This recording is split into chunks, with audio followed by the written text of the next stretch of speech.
एक समय की बात है, एक बहुत धर्मात्मा राजा। उसके पास एक प्यारा था, रानी जिसने एक सुंदर को जन्म दिया। बच्चा, इससे राजा बहुत प्रसन्न हुआ। वह अपने बेटे को एक ऐसा नाम देने का फैसला किया जिससे उसे मदद मिल सके। बाद का जीवन, इसलिए उन्होंने उसे प्रिंस गुडस्पीकर कहा। ऐसा ही हुआ कि राजकुमार नहीं था, साधारण बच्चा। यह उनका पहला जीवन या पहला जन्म नहीं था। लाखों वर्ष पहले वह एक का अनुयायी था। लंबे समय से भूली हुई शिक्षा, बुद्ध एक पूर्णतः प्रबुद्ध एक। वह पूरे दिल से चाहता था कि वह बने बुद्ध, बिल्कुल अपने प्रिय गुरु की तरह। उनका कई जन्मों में पुनर्जन्म हुआ, कभी कभी गरीब जानवरों के रूप में, कभी कभी लंबे समय तक जीवित रहने वाले देवताओं के रूप में, और कभी कभी मनुष्य के रूप में। वह हमेशा सीखने की कोशिश करते थे, अपनी गलतियों से छुटकारा पाएं और 10 पूर्णताएं विकसित करें। ऐसा इसलिए था ताकि वह अपने मन को शुद्ध कर सके और दूर कर सके अस्वास्थ्यकर्ता के 3 मूल कारण: जहर, लालसा, क्रोध और एक अलग स्वयं के भ्रम का। पूर्णताओं का उपयोग करके वह किसी दिन सक्षम हो जाएगा जहरों को 3 शुद्धताओं से बदलना: गैर, लगाव, प्रेम, कृपा और ज्ञान। यह महान प्राणी एक विनम्र अनुयायी था। भूले हुए बुद्ध का उसका लक्ष्य हासिल करना था। बुद्ध का वही संबोधि का अनुभव, पूर्ण सत्य। इसलिए लोग उन्हें बोधिसत्व कहते हैं, जो इसका अर्थ है आत्मज्ञान प्राप्त करना। वास्तव में कोई नहीं जानता इस महान नायक द्वारा जिए गए लाखों जीवन के बारे में, लेकिन कई कहानियां बताई गई हैं जिनमें यह भी शामिल है गुडस्पीकर नामक एक राजकुमार के बारे में, और भी बहुत कुछ। के बाद, पुनर्जन्म के बाद, वह बुद्ध बन गए जिन्हें याद किया जाता है और आज पूरी दुनिया में प्यार किया गया।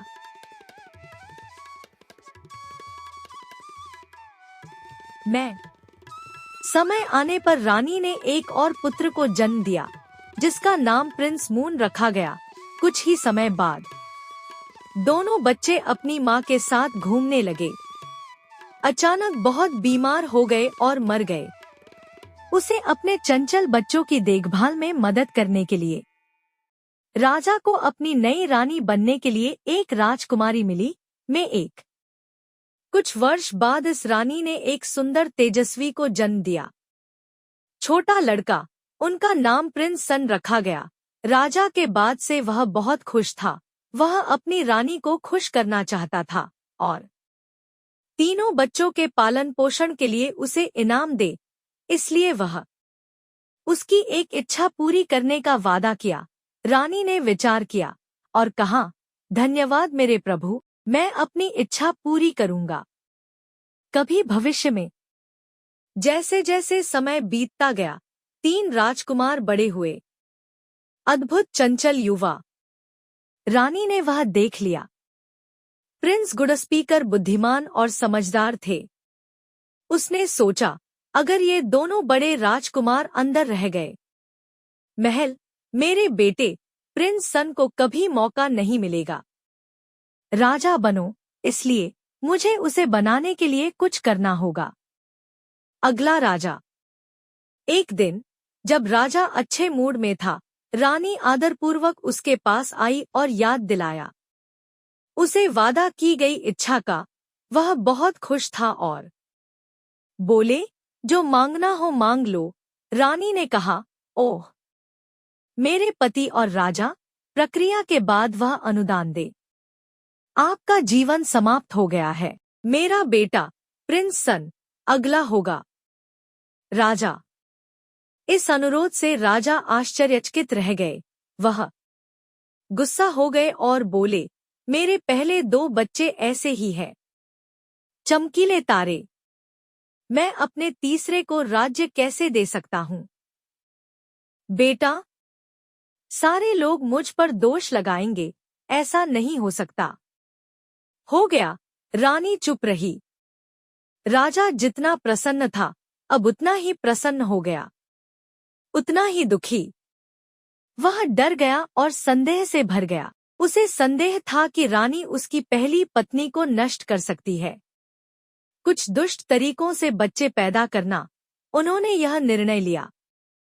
उसे यह सुनिश्चित करना होगा कि उसके बच्चे सुरक्षित रहें। राजा ने गुप्त रूप से राजकुमार को गुडस्पीकर बुलाया और प्रिंस मून उसने उन्हें रानी के बारे में बताया। खतरनाक इच्छा, उसने दुखी होकर कहा कि यही एकमात्र सुरक्षित चीज है। उनके लिए राज्य छोड़ना ही था। वे चाहिए अपने पिता की मृत्यु के बाद ही लौटें और उन्हें लें। राज्य पर शासन करने वाले सही स्थान। 2 आज्ञाकारी।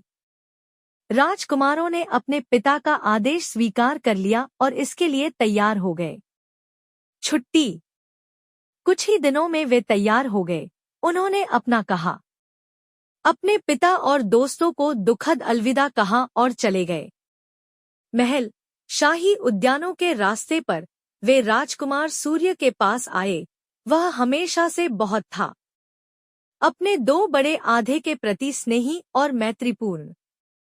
भाई बंधु, वह यह सुनकर परेशान हो गया कि वे जा रहे हैं एक बहुत लंबे समय के लिए, तो उसने फैसला किया कि वह भी ऐसा करेगा। राज्य छोड़ो।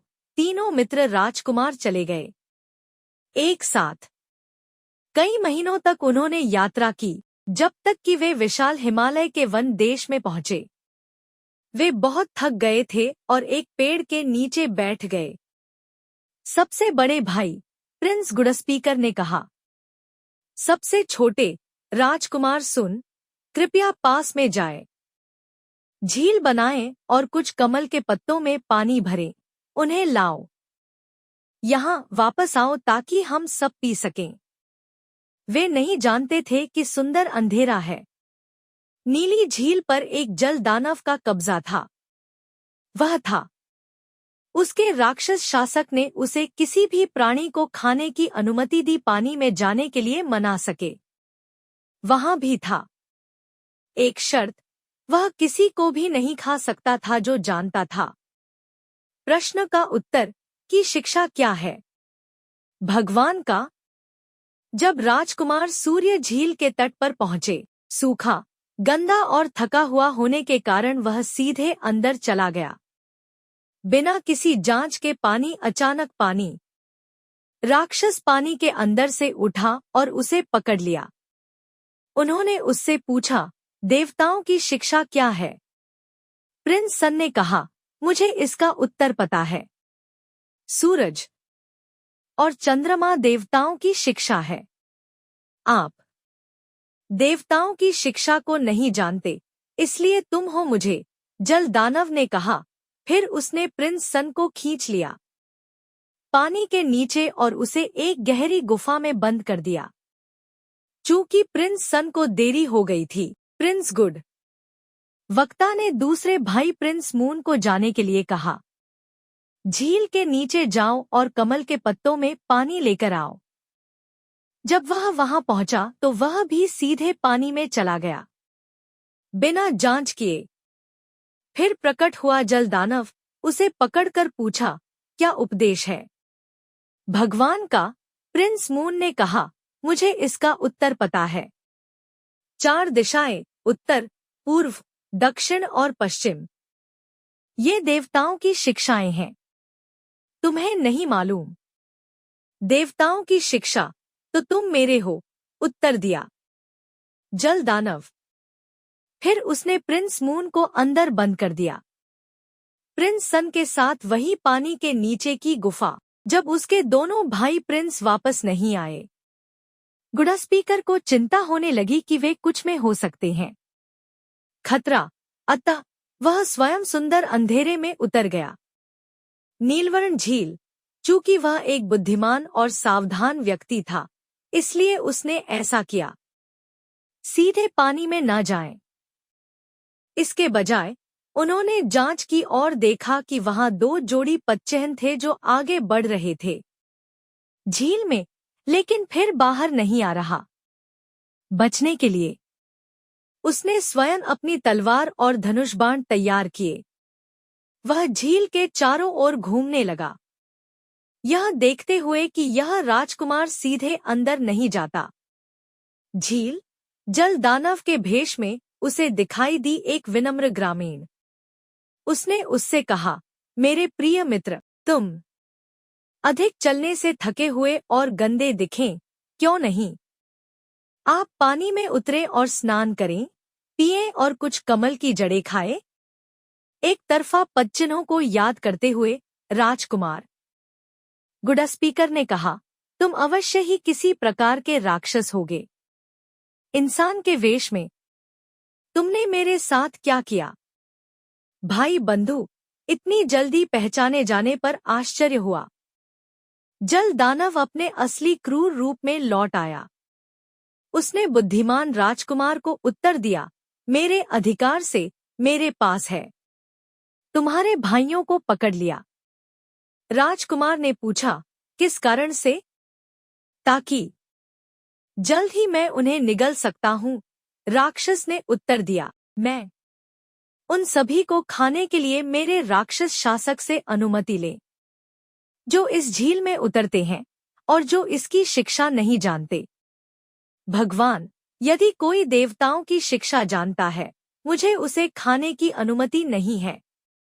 राजकुमार ने पूछा, तुम्हें जानने की आवश्यकता क्यों है? यह तुम जैसे राक्षस को इससे क्या लाभ? देवताओं की शिक्षा जानते हो? जल दानव उत्तर दिया, मुझे पता है कि इससे मुझे कुछ लाभ अवश्य होगा। फिर मैं तुम्हें बताऊंगा कि देवता क्या सिखाते हैं। राजकुमार ने कहा, अच्छे वक्ता, लेकिन मुझे एक समस्या है। मेरी तरफ देखो, मैं हूँ यात्रा के कारण धूल और गंदगी से ढका हुआ, मुझसे नहीं हो सकता। इस स्थिति में बुद्धिमान शिक्षाओं के बारे में बोलें। अब तक जल दानव को इस बात का एहसास हो गया था। राजकुमार विशेष रूप से बुद्धिमान था, इसलिए वह नहा धोकर तरोताजा हो गया। उसने उसे कमल के पत्तों का पानी पीने को दिया और खाने के लिए कोमल कमल की जड़ें। उसने एक आरामदायक सीट तैयार की, उसके लिए सुंदर जंगली फूलों से सजाया गया। बिछाने के बाद अपनी तलवार और धनुष और तीर को छोड़कर आत्मज्ञान सुशोभित आसन पर बैठाया जा रहा है।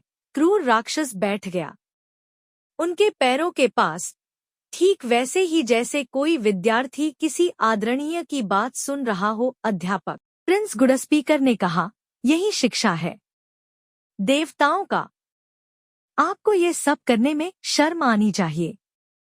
कुछ कर्म आपको अहितकर कार्य करने से डरना चाहिए। काम आपको हमेशा अच्छे कर्म करने चाहिए, जो दूसरों के लिए खुशी लाता है, और मानव जाति की मदद करो। तब आप चमक और शांति के आंतरिक प्रकाश से चमक उठेंगे। इस उत्तर से जल दानव प्रसन्न हुआ और कहा, योग्य राजकुमार, आप पूरी तरह से संतुष्ट हैं। मेरा प्रश्न, आपने मुझे इतना खुश किया है कि मैं करूंगा। तुम्हें तुम्हारे एक भाई को वापस दे दो। आप कौन सा करते हैं? चुनना। प्रिंस गुडस्पीकर ने कहा, मेरे छोटे को रिहा करो। भाई प्रिंस सन, इस पर राक्षस ने उत्तर दिया, माई प्रभु राजकुमार, बुद्धिमान व्यक्ति, आपकी शिक्षा जानते हैं। हे भगवान, लेकिन आप इसका अभ्यास नहीं करते। राजकुमार ने पूछा, आप क्यों कहते हो कि? राक्षस ने कहा, तुम्हारे कारण। बड़े को मरने के लिए छोड़ दो और छोटे को बचा लो। आप कर बड़ों का आदर न करें।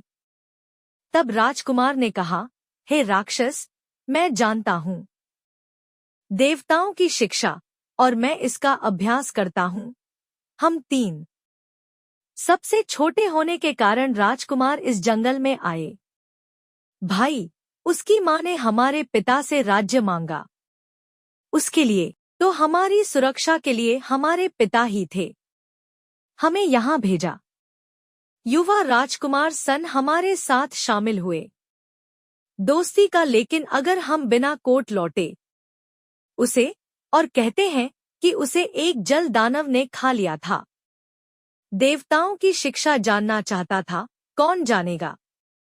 हमें विश्वास है कि वे सोचेंगे कि हमने उसे इसलिए मार डाला क्योंकि वह हमारे खतरे का कारण था। इससे शर्मिंदगी होगी हमें और राज्य को दुहक, ऐसा डर है। अस्वास्थ्यकर परिणाम। मैं आपको फिर से युवा राजकुमार सूर्य को रिहा करने के लिए कहता हूँ। इससे जल दानव बहुत प्रसन्न हुआ।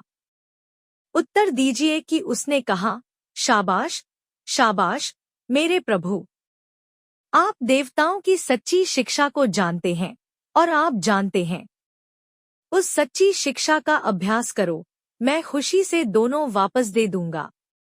आपके भाई, इतना कहकर वह झील में उतर गया और दोनों राजकुमारों को वापस किनारे पर ले आए। वे गीले थे लेकिन हानिरहित। बाद में बोधिसत्व ने और भी सहायता दी राक्षस को सलाह। उन्होंने कहा, हे जल राक्षस, हे मेरे नए दोस्त, तुमने बहुत से बुरे काम किए होंगे। आपके पिछले जन्मों के कर्म, जिससे आपका जन्म हुआ एक मांस खाने वाले राक्षस के रूप में, और अगर आप इसी में लगे रहे, वैसे तो आप बाद में भी भयानक स्थिति में फंसे रहेंगे। जिंदगियां, क्योंकि अपवित्र कर्मों से लज्जा, भय आदि उत्पन्न होते हैं। अप्रिय पुनर्जन्म, लेकिन अच्छे कर्म आत्म प्राप्ति की ओर ले जाते हैं। सम्मान, शांति और सुखद पुनर्जन्म, इसलिए यह होगा। इससे बेहतर है कि तुम शुद्ध कर्म करो। अब से अशुद्ध कर्म, इससे राक्षस बन गया अपने पिछले तरीकों से, और राजकुमार एक साथ रहते थे उसके संरक्षण में खुशी से। एक दिन खबर आई कि राजा की मृत्यु हो गई है, इसलिए 3 राजकुमार, साथ ही उनका मित्र जल राक्षस, राजधानी शहर लौट आया।